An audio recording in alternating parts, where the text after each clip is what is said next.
Hello, and thank you for contacting Wave Support. I see from your clinical request that you have a few questions regarding these designs for your patient who previously has worn monovision gas perm lenses. Just a couple general comments. I know you had a question regarding freeform. If we look at your designs, I think the freeform is fine. It probably isn't really necessary in this case, but I don't think you did any harm being in freeform. If you look at each principal meridian on your design, if you move around the clock dial and you look at the base curves, you don't have a huge difference in base curves. So, you haven't created any kind of weird design by using freeform. So I think you're certainly fine. I use freeform quite a bit myself, just try to get those meridians lining up more nicely. I know you mentioned that the lenses are not sitting quite perfectly on the eye. We're getting a little movement, decentration, and there's some concern about peripheral alignment. And, your designs actually look quite nice on here. So what I think you're dealing with, because this is about a perfect looking fit on this topography, what you're working with probably is just a few of the limitations that we run into sometimes with Wave when it extrapolates the peripheral data off this topography. As you know, we don't get full corneal data, so you get a little interpretation going on there, which sometimes results in some unexpected results in the fit. But if we talk about the fit in general, I believe this patient was previously wearing about 820 base curve lenses, and if you look at your sort of the spherical equivalent in your base curve in your designs, and you can do that by just clicking on this RSIM icon, you'll see your base curves in this patient's, they're quite a bit steeper than what they previously wore. So one of the things that may help getting these lenses to more consistently drop into the same area would be getting them a little bit flatter.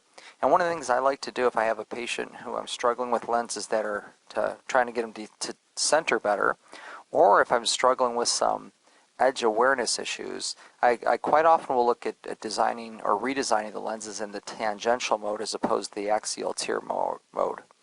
You may recall from your training that axial is a great way to design a lens. It tends to look more specifically at the central cornea and less specifically at the peripheral cornea.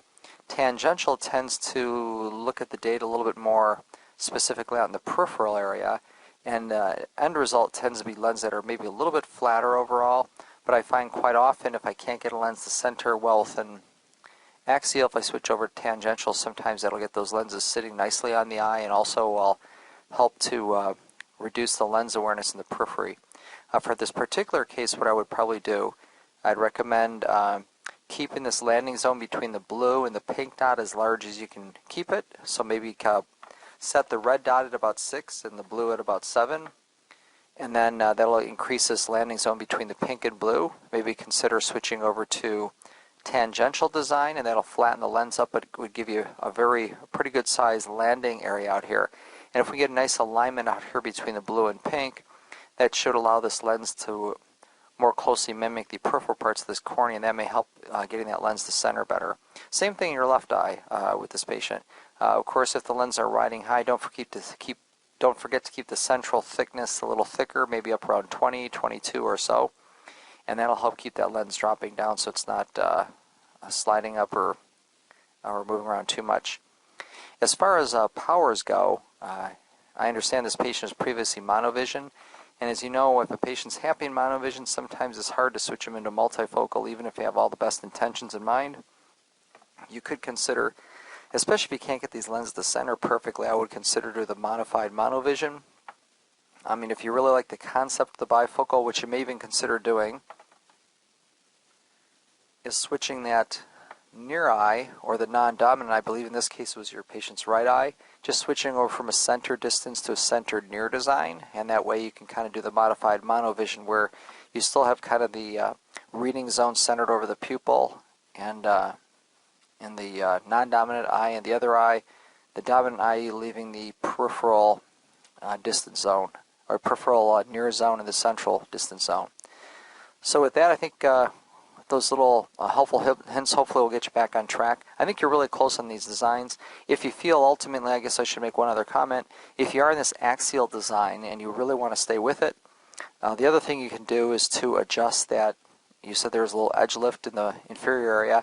Just switch over to 50% and then adjust this superior meridian, just bring it down a little bit. and then same thing in the inferior meridian, do the same thing. That'll snug up the superior and inferior meridians of this lens. But again, I would probably give some thought to, as I mentioned earlier, switching to tangential, increasing the landing zone between the pink and the blue dot, and then trying to get that lens to line a little bit more comfortably. Well, good luck with that design. Thank you for contacting web support, and have a great day.